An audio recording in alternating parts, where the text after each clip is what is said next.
Olá, sejam todos muito bem-vindos à nossa live Falemos Disso, Relações Tónicas. Vamos dar aqui algum tempo para as pessoas se juntarem. Olá, sejam bem-vindos. Vamos dar aqui algum tempo para as pessoas se juntarem. Entretanto, sugiro que partilhem a live com amigos e conhecidos. Vamos aqui os nossos convidados, o Rui e o Luís. Já está? Olá, sejam todos bem-vindos, vão se juntando. Alô, Olá, Rui. tudo bem? Tudo bem? E olá, Luís. Olá, Tudo bem? tudo bem? Então, vamos dar aqui alguns minutos para as pessoas se juntarem. Sugerir que as pessoas, quem está a ver, que partilhem aqui no botão em baixo esta setinha partilhar para amigos, para conhecidos. Hoje vamos falar de relações tónicas e vai ser uma conversa super interessante, bem em voga e que toda a gente devia ter um pouco esta noção o que é uma relação tónica versus o tão chamado tóxico que anda aí, infelizmente, tão na berra. Vamos aqui dar mais 1 ou 2 minutos e, entretanto, também posso ir apresentando quem são os nossos convidados hoje. Temos o Rui Simas, coach erótico, e temos o Luís Pinto, que é educador e especialista em sexologia somática. Obrigada aos dois por terem aceito este desafio, que na verdade partiu do Rui. Obrigada por nos teres desafiado. Sim, Sim, obrigado por essa ideia, Rui. obrigado eu por terem aceito o convite. Então, se calhar começamos exatamente por porquê que só falamos e porquê que só nos focamos no negativo, nas relações em particular, que é o que nós vamos falar, mas esta conversa das relações tóxicas, porquê tanto negativismo? Porquê que só nos focamos aí?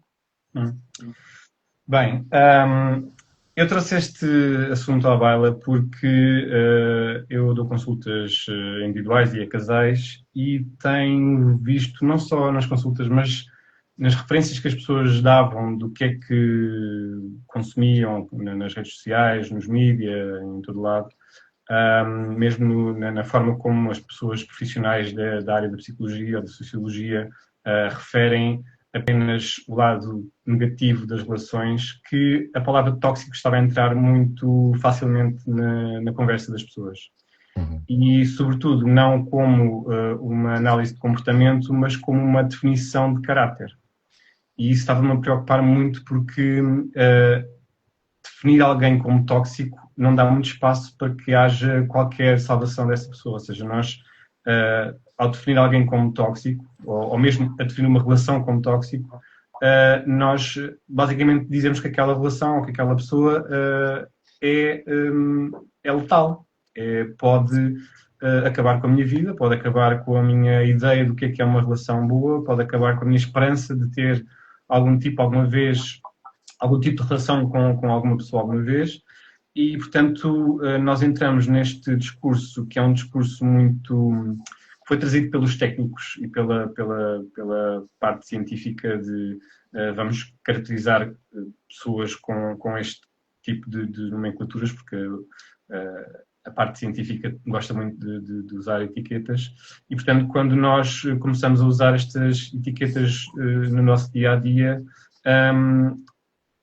deixa de haver diálogo, deixa de haver comunicação, deixa de haver capacidade de nós podermos resolver os nossos problemas, porque caracterizamos isso como uma coisa que é irresolvível e, portanto, desistimos à partida. E eu estou a ver que hoje em dia nós estamos a ter cada vez mais essa facilidade de terminar as nossas relações, facilidade de caracterizar as outras pessoas como alguém que nos faz mal, ou que alguém que nos quer mal, ou alguém que não nos compreende e logo para pôr de parte. E, portanto, não está a dar espaço nenhum para o diálogo.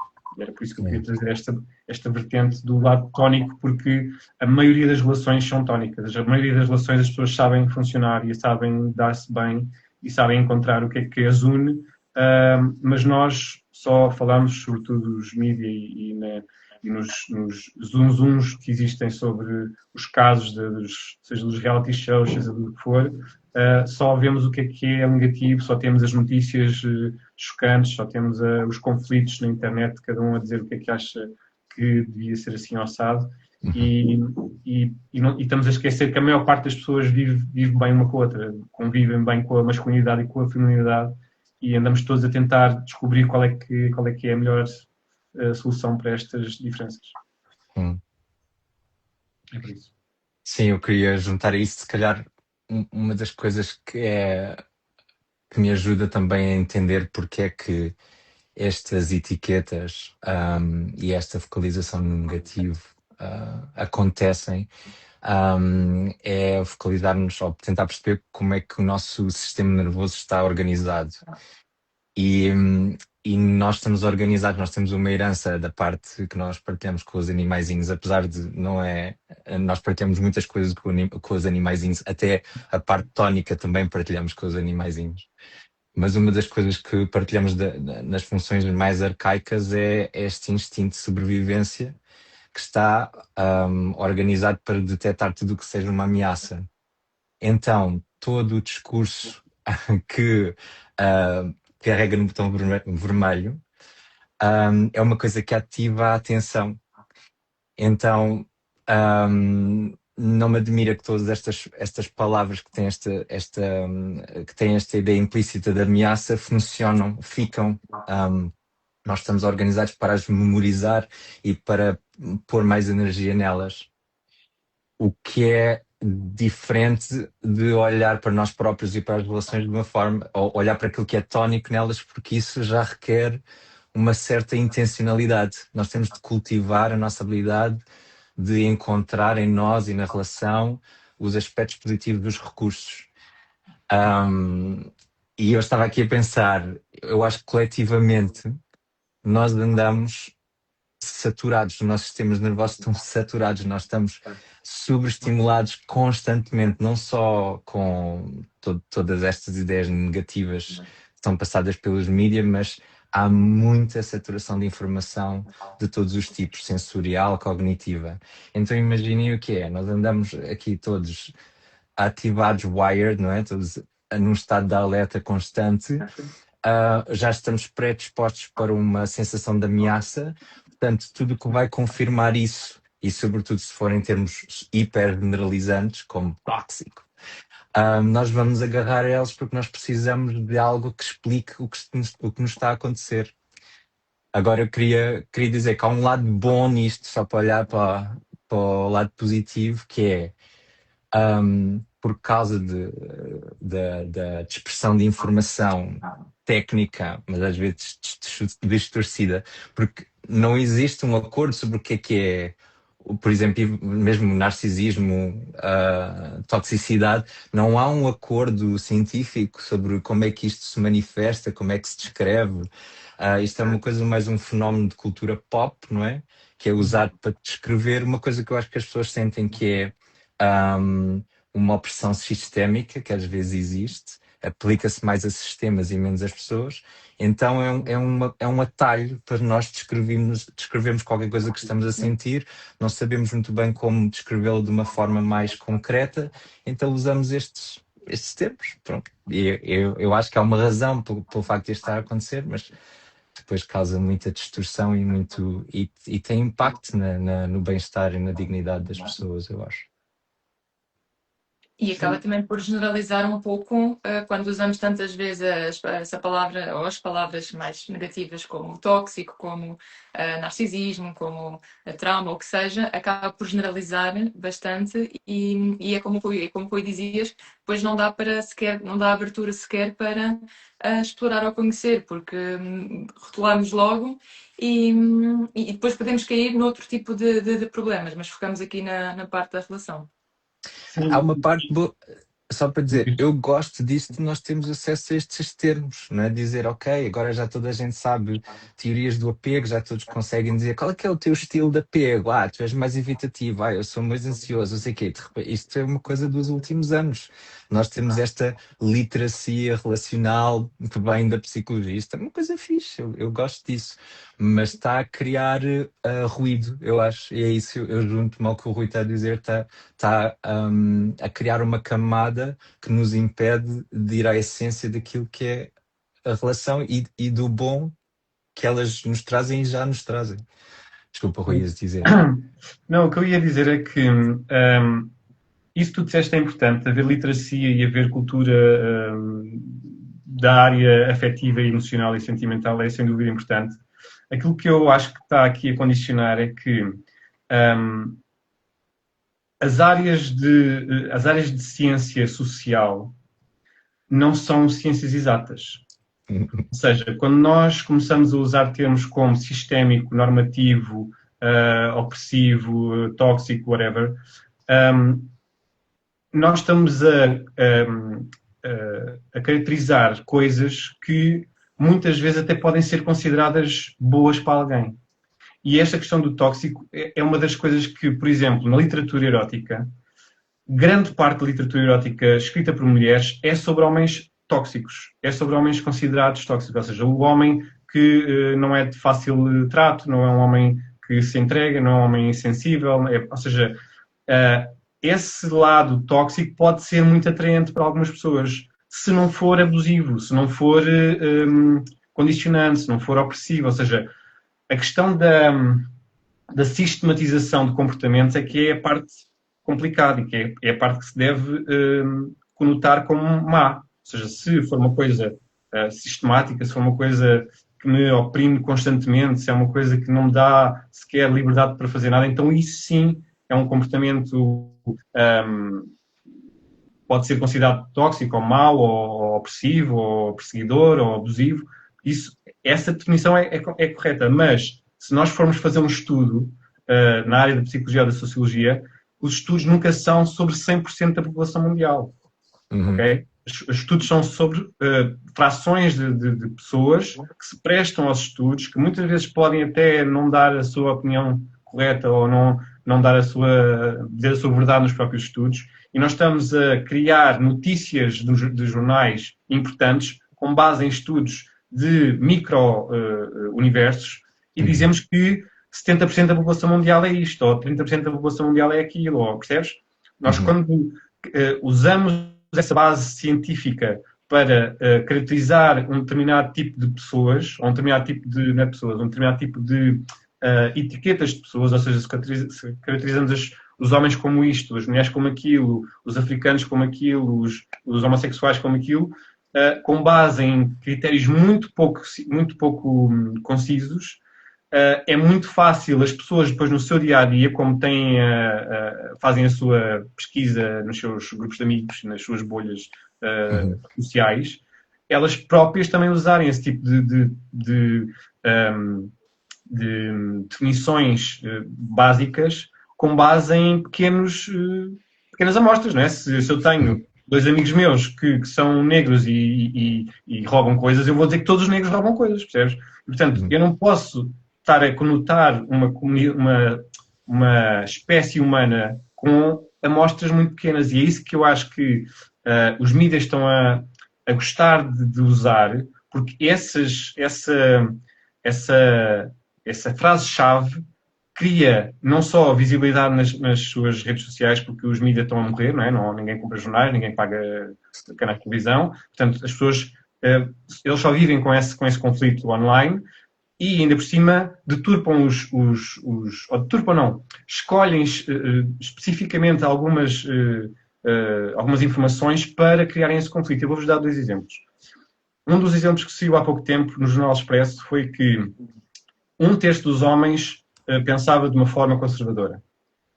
Quando, na verdade, a notícia é que a maioria dos homens, naquele estudo, não pensa dessa maneira. Mas a notícia é 1/3 pensa. Portanto, 2/3 não pensam, mas a notícia é 1/3 pensa. Claro que as pessoas vão lá todas, os homens são todos iguais, e já percebi, vivemos no passado e tal. Percebem? E outro exemplo foi agora recentemente o estudo da CNN que disse que 62 milhões de homens tinham ido a um site que ensinava pessoas a violar, homens a violar mulheres. Quando na verdade esse número não chega aos 1000, porque o site era muito abrangente com diferentes conteúdos e não se sabe quem é que ia a esse conteúdo específico.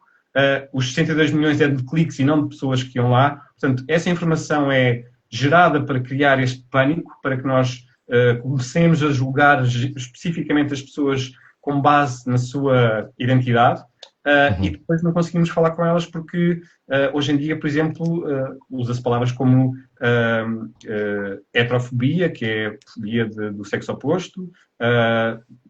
Percebes? Tipo, começamos a usar palavras técnicas que não têm base nenhuma na realidade e, sobretudo, na nossa realidade próxima, mas que nós vivemos neste pânico constante, como estavas a dizer, Luís, porque andamos a alimentar-nos destas informações que nós não vamos, muitas vezes, confirmar se são reais ou não, e andamos neste afastamento constante. Isto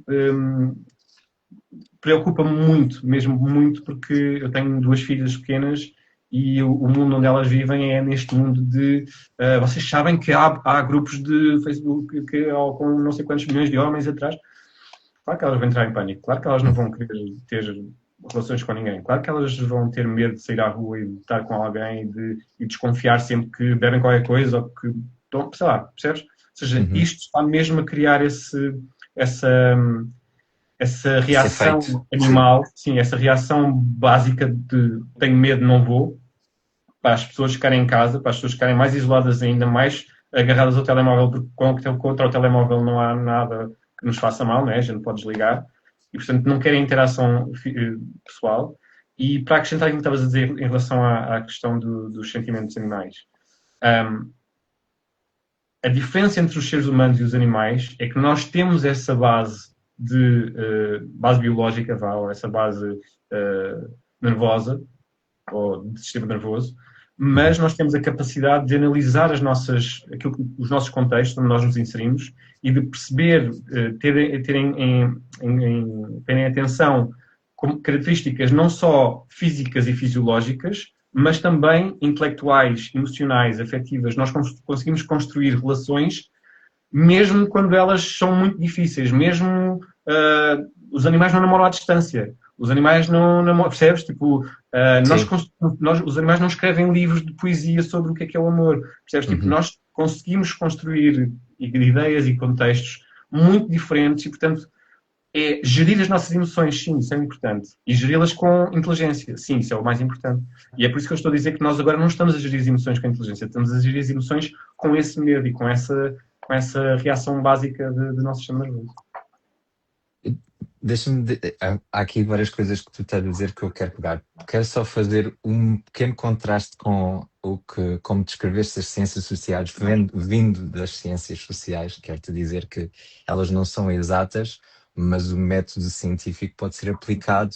Nós estamos a trabalhar com a subjetividade, muitas vezes, como as pessoas descrevem, como narram as suas histórias, mas ela não é por isso menos valiosa, mas ela tem de ser interpretada no seu contexto. Eu não disse que era valiosa, eu disse que não, por não ser exato é que nós não podíamos pegar nesses chavões tão... Para generalizar. Então aí... E também acho que é possível, agora não quero falar da palavra tóxico necessariamente, só dizer, nós podemos olhar para traços sistémicos, não é? Como é que a nossa sociedade está organizada, o que é valorizado, o que é punido. Então, eu acho que é bom termos esta leitura, mas para voltar ao como iniciaste a conversa, o problema, e eu acho que aqui o grande problema é esta... Eu vou ligar este website que tu falaste, não é? Para dar a distorção da informação, mas este website que tu falaste, há uma conversa num grupo de homens do qual faço parte agora e que por acaso reuni-se pela primeira vez no JoySpot, e há esta questão que para mim é muito familiar, não com a palavra tóxico, mas eu vou dizer a palavra maricas, ok? Eu cresci, rapaz, gay, queer, ok? E eu encontrei a palavra maricas antes de ter qualquer forma de articular, descrever a minha sexualidade. Era uma palavra que era tipo um pote, descrevia o meu comportamento como não sendo permitido naquele grupo, ok? E, e eu cresci, e muito do meu trabalho a crescer eu internalizei aquilo. Comecei a acreditar que uma série de traços que aquilo descrevia, aquela palavra que tinha a ver com cobardia, que tinha a ver com não ser assertivo, que tinha a ver com ser como as mulheres, né? Ser feminino, aquilo que descrevia muitas coisas. Eu internalizei aquilo tudo. E o meu trabalho nas últimas décadas tem de ser o que é meu, o que é que não é meu, o que é uma identidade que me está a ser prescrita, o que é que isso diz de mim? Será que eu sou uma má pessoa? Não é? Tudo isto é o trabalho das últimas décadas. E eu concordo contigo que esta utilização de uma forma, não sei se negligente, mas ou superficial, não sei, mas este estudo imediato como uma arma de arremesso, como uma defesa desta palavra tóxica, e ainda por cima, e pode ser usado tanto para o agressor como para a vítima, não é? Ou seja, nós também usamos para, não é só para masculinidade tóxica, também já começamos a falar de feminilidade tóxica, já começamos a fazer um franchising desta palavra. Pois, Está a porque criar um assim processo. torna-se fácil, percebes? Quando a palavra Exatamente, não sim. tem nenhuma conotação específica, torna-se fácil poder Mas eu expandi-la. concordo contigo que estamos a internalizá-la e isto está a entrar para o nosso sentimento de valor próprio, né? Será que eu sou tóxico? Será que eu sou isto que as outras pessoas, esta etiqueta que as outras pessoas estão a colar em mim? E a partir do momento em que nós entramos nesta polaridade de vergonha, não é? Eu sou tóxico, ou se calhar eu sou tóxico, a partir desta polaridade, ou nós nos afastamos, deixamos de estar em contacto com o outro, afastamos da relação, ou então fazemos o movimento oposto, que é eu tenho de defender a minha dignidade, eu não sou isto que as outras pessoas estão a querer dizer. Então, seja qual for a reação, isto não é produtivo para as relações, não ajuda, não é? Impede-nos de estar em contacto um com o outro. E eu partilho essa preocupação contigo. É isso. Então, como é que no meio de tantos mídia em cima de nós com isto, tanta generalização destas palavras, especialmente do que estamos aqui a falar hoje, que é tóxico, como é que nós conseguimos desconstruir um pouco isto para minimizar um pouco e começarmos a ter o tal olhar mais positivo, um olhar mais kind para as relações? O que é que vocês sugerem? Estás a dizer em exemplos concretos, é isso? Queres exemplos concretos do que é que pode uma relação, como é que pode uma relação ser tónica? É isso? Por exemplo, ou como é que podemos no dia a dia desprender-nos deste olhar tão negativo e de usar esta relação ou esse comportamento é tóxico, ou de pôr estas etiquetas todas tão facilmente? Sim. É assim, na verdade, aquilo que eu quero dizer com isto é se criou esta ideia de que algo é tóxico, tem que existir a ideia de que algo é tónico. Ok? Porque não havia o contraponto à toxicidade, ou seja, só se falava de masculinidade tóxica, de comportamentos tóxicos, de não sei o quê, homens tóxicos, tipo, só se falava do que é tóxico.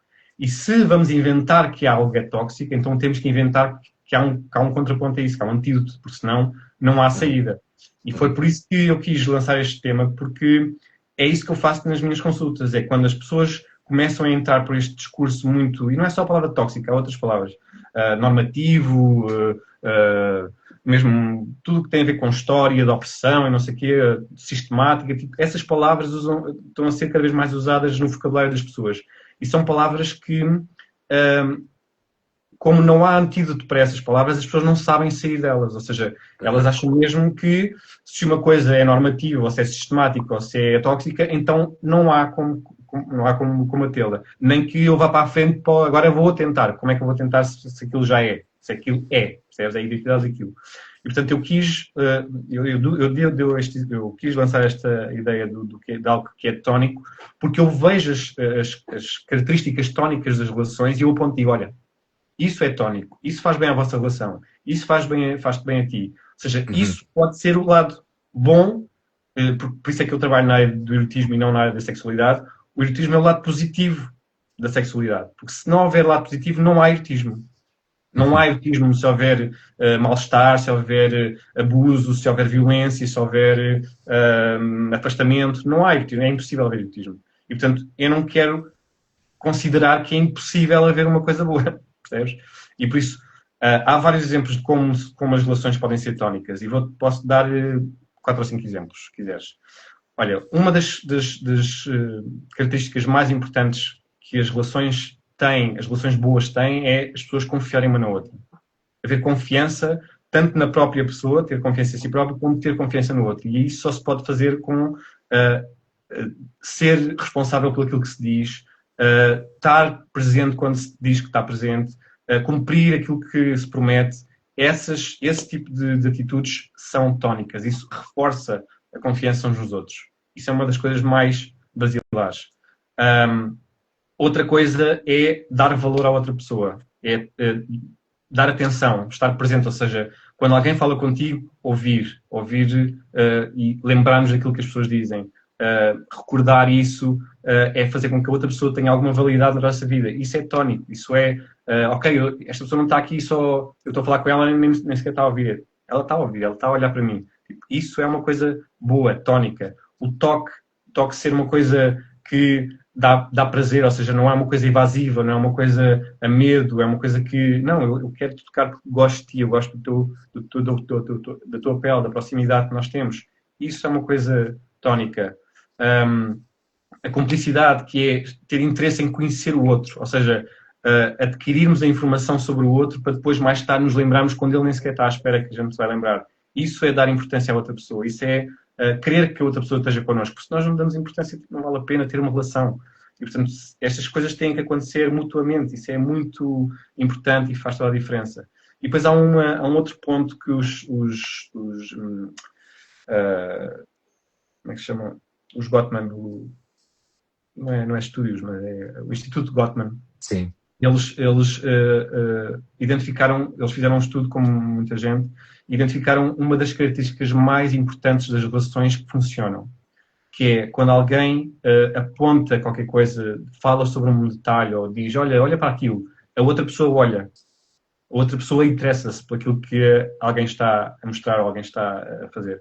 E, portanto, esse interesse, essa atenção, essa presença é das coisas mais tónicas que pode haver numa relação. E isso, às vezes, esquece quando nós achamos que não há salvação, outra pessoa é assim, eu nunca vou gostar dela, nunca vou dar a volta a isto. Então, reforçar estas coisas, reforçar estas atitudes, é só quando nós temos esse interesse que estavas a falar, Luís. Quando temos essa vontade. Porque se deixamos de ter vontade, as coisas não vão funcionar só por si. Nós temos mesmo que trabalhar por elas. E as relações exigem trabalho, exigem dedicação, exigem algum esforço até, alguma cedência da nossa parte. Temos algum tipo de maneira de ser e de repente não encaixa perfeitamente com a outra pessoa e essa procura desse equilíbrio e dessa nossa harmonia com alguém, isto é uma coisa que às vezes demora anos a conseguir, mas se houver interesse, se houver vontade, o processo é o prazer. O prazer está no processo. Não é chegar lá, porque às vezes até nunca conseguimos chegar lá. Às vezes a outra pessoa vai ser sempre assim e a gente vai ter que gerir. Mas essa vontade de, eu acho que ele consegue ser melhor, eu acho que ela consegue ser melhor, eu acho que ela consegue deixar de ser assim. Ou seja, mas sem a obrigação de, é mesmo só melhorar de vez em quando. E esse melhoramento constante, essa vontade de melhorar pelo outro, é super erótico.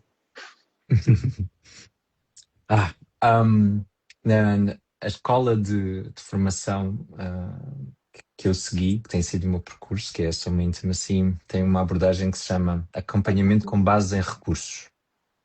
E o que é que isto significa? Quando encontramos uma pessoa, quer seja no acompanhamento individual ou acompanhamento de uma relação ou de relações, a primeira coisa que nós vamos à procura é o que é que já está a acontecer de bom, o que é que já estás a fazer bem. E há uma metáfora que eu gosto de usar com o corpo, e há mesmo um trabalho que tem a ver com a regulação que nós usamos, que é ok, estás a sentir ansiedade neste momento no teu peito, não é? Ou uma tensão no pescoço. Procura no teu corpo onde é que estás a sentir apoio. E se calhar é um calorzinho, ou é a estabilidade da cadeira, ou é os teus pés em contato com o chão, ou é o ar fresco na tua pele, mas no mesmo momento no nosso corpo existem coisas difíceis, tensão, e existem também conforto e abertura. E eu acho que isso é uma lei universal da vida. E nas relações também, eu concordo contigo. As pessoas normalmente, sobretudo quando procuram o apoio da sexologia, vêm com um problema, não é? Vêm logo com uma mentalidade de déficit. E a pergunta é, o que é que já existe, de que forma é que já cultivas o erótico em ti? Às vezes começa só por, olha, tenho uma noção muito clara dos meus limites, Uhum. não é? E isso é interpretado como distanciamento ou dificuldade em escolher encontrar uma pessoa que me atraia, mas tipo, já é uma. Isto já tens claro. Agora podemos começar a dar mais nuances, encontrar outras opções. Também Sim. queria dizer que. Queres dizer uma coisa aqui? Diz isto. Não, queria só dizer que muitas das pessoas que me procuram não vêm com essa ideia de falta, vêm mesmo com a ideia de mais. Eu quero Ok. mais na minha relação, quero dar mais prazer, quero saber como é que me devo comportar melhor, quero saber como é que devo comunicar melhor, quero saber como é que posso dar um passo para a frente com algum cuidado para não haver aqui uma ruptura ou não haver aqui um choque. Tipo, na verdade, as pessoas que vêm ter comigo vêm nessa busca. Boa. Para dar essa ideia. Não, depois há outra coisa que tem a ver com o que nós sabemos de como as relações se formam. E é, nós somos atraídos por um template, um modelo que temos de todas as nossas experiências. Aquilo é uma espécie de coisa. Nós juntamos bocadinhos de pessoas, experiências do passado que nos marcaram de diferentes formas, positiva e negativa, e criamos uma espécie de modelo. E vamos à procura andamos aí pelo mundo. E quando sentimos esta pessoa que nos avassala, as hormonas todas, é este modelo aqui a ficar. Está a ativar-se. Depois, há um momento numa relação em que uma das pessoas pensa: "Ei, isto pode ser permanente, isto pode durar por tempo indeterminado."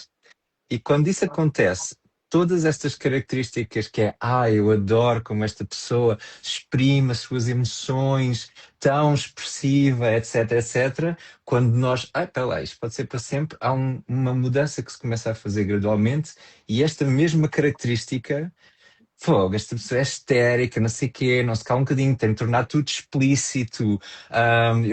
Podíamos simplesmente ficar aqui de mãos dadas e esta pessoa só quer falar sobre o assunto, porque é que não podemos simplesmente andar para a frente? Estou-te a descrever coisas que eu vivo na minha relação todos os dias. Eu sou essa pessoa histérica que gosta de falar de coisas, de tornar tudo explícito e tudo mais.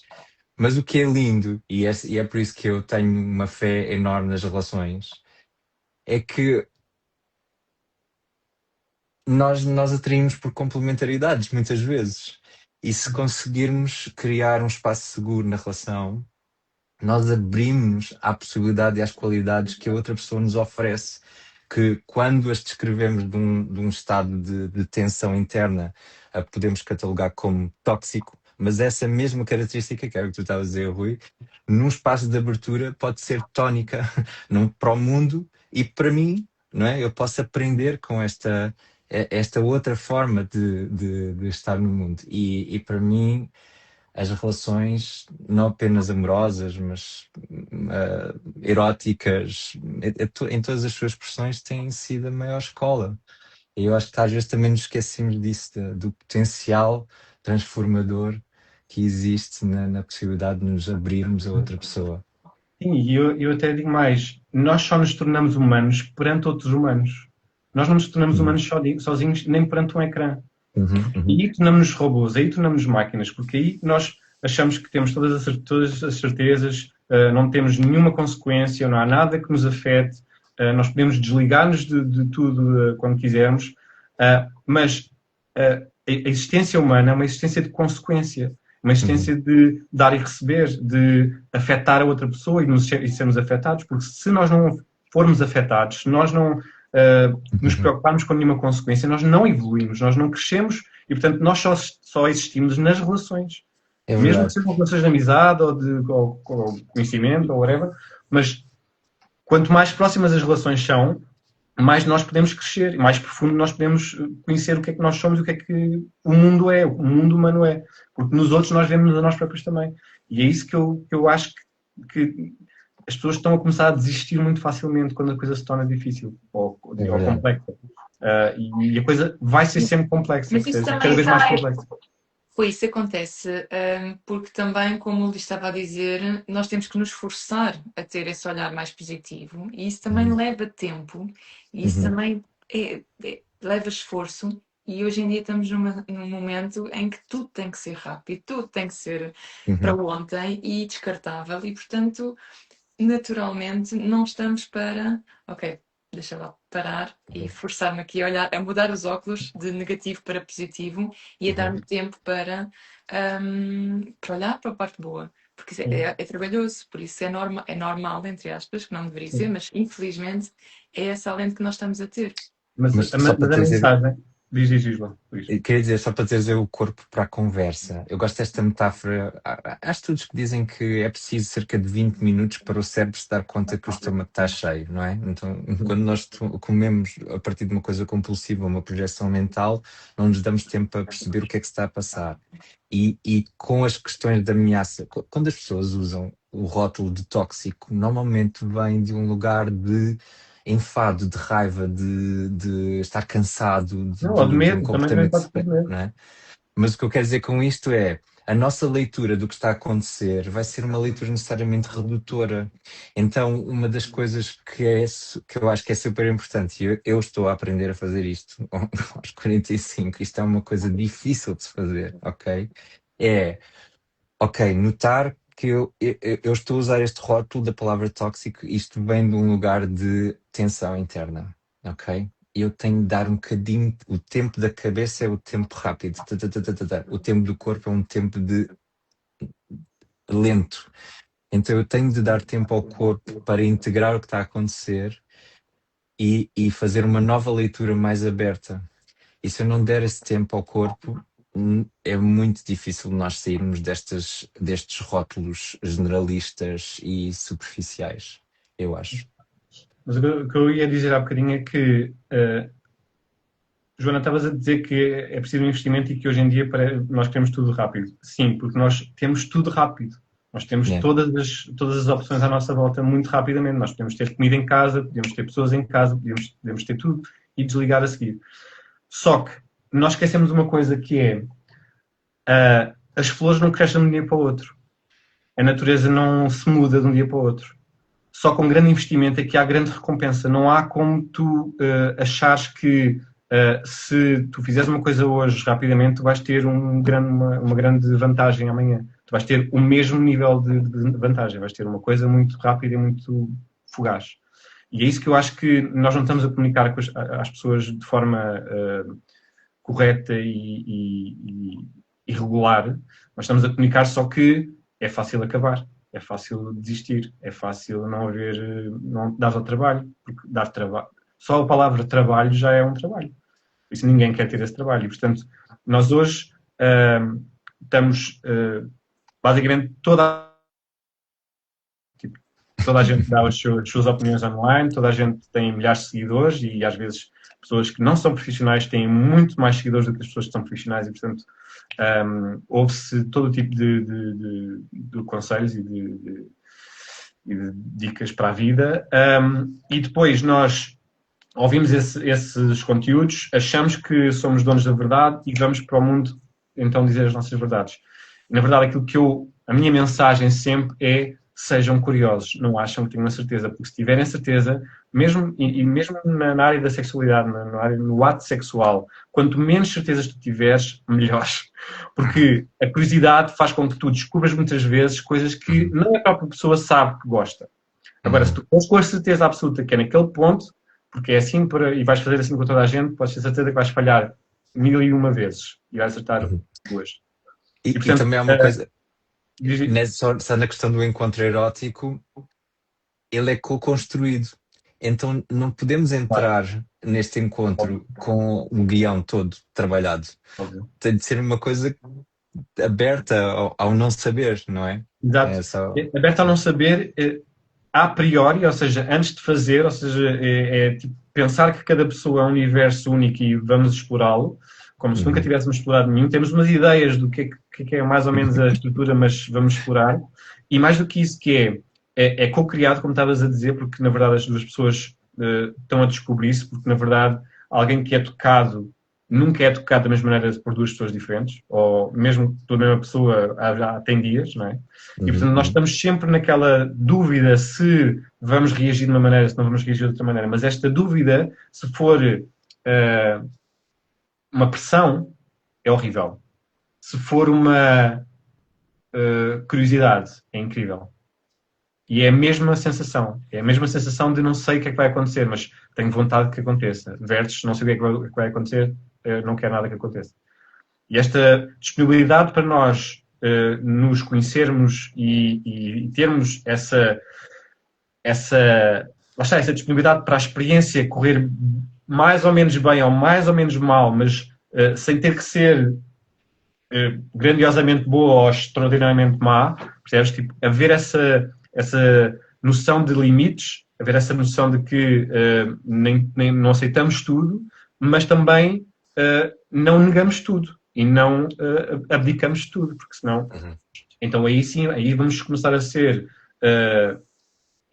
números e das pessoas, ou seja, eu estive com a pessoa número 1, número 2 e número 3, a número 3 foi fixe, número 2 não gostei, e não vamos ter nenhuma característica idêntica porque, foste mais um e a coisa correu bem, foste mais um correu mal, mas não és uma pessoa, és um número.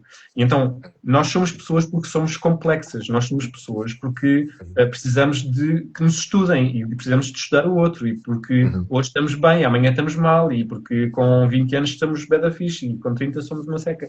E há essas nuances todas. Agora, as outras pessoas também são essas nuances todas, não somos só nós. Tipo, há sempre um reverso da medalha. E por isso queremos desfrutar dessa viagem ou acham que não vale a pena? Porque se não vale a pena, fixe. Então masturbamos-nos todos os dias, como poram na internet e ninguém se chateia.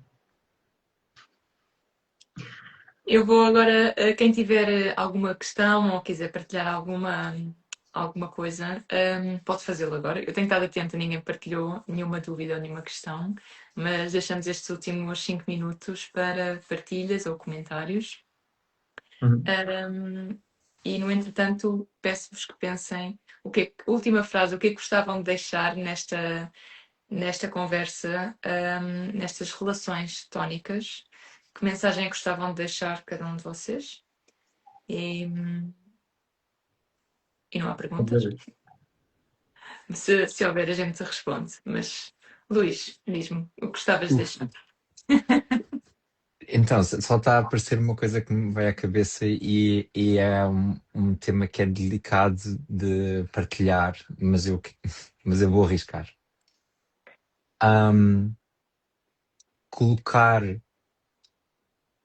ou seja, sem minimizar o impacto de agressões ou violências sistemáticas, ok? Eu não estou, isto não é para ser tratado de forma leve, mas estou a falar deste uso mais imediato, redutor da palavra tóxico de uma pessoa que se calhar não representa uma diferença de poder, fora das questões de poder mais sistémicas. Eu tenho uma pessoa à minha frente e eu chamo-a de tóxico ou de tóxica. Acusar é protetor do ego. Porque quando eu digo que a outra pessoa é qualquer coisa, má, narcisista, tóxica, isto protege-me, então quer dizer que eu sou a pessoa que sofre, não é? E eu acho que isso te impede de ver realmente o que é que se está a passar, não é? O que é que se está a passar na relação. Então eu diria, se calhar, duas coisas. A primeira é que se esta palavra vem à minha cabeça e eu quero usar contra uma pessoa, primeiro é de que lugar é que vem? O que é que está a acontecer dentro de mim quando eu quero usar esta palavra? Estou num estado de defender, então, ok, bora lá aqui tentar encontrar o que é tónico em mim primeiro, para eu ter confiança que sei cuidar de mim e depois reler a situação.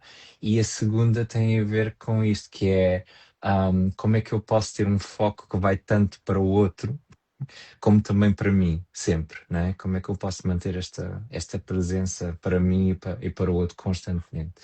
Eu diria que eram estas duas coisas que me inspira a dizer. O que eu gostava de dizer é que eu acho que é mais importante nós encontrarmos palavras para definir coisas específicas do que palavras para definir coisas genéricas.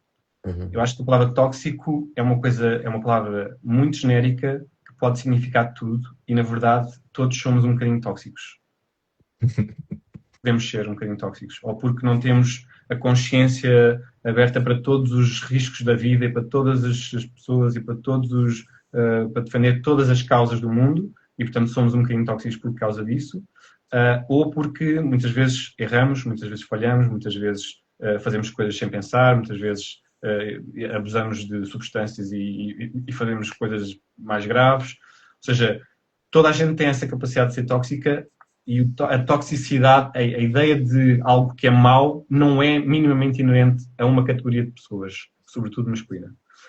Porque na mesma categoria de pessoas existem as pessoas que são muito boas e pessoas que são muito más na mesma categoria. Ou seja, não há uma definição de santos de um lado e diabos do outro. Não há isso não existe. É perigoso até pensar que as coisas são assim, porque então aí sim, as pessoas mais violentas tornam-se hiperviolentas e porque não há defesa possível para tu me dizer, olha, tu és inerentemente tóxico, portanto, então vou ser mesmo tóxico. Esse é o meu receio desta forma de falar com as pessoas e, portanto, acho que é muito mais útil nós definirmos alguém como foi egoísta, foi narcisista, foi violento, abusou de mim, qualquer coisa que defina aquela atitude especificamente para que a pessoa saiba que aquela atitude foi má e não que ela é inerentemente má. Isso é que é a minha mensagem principal.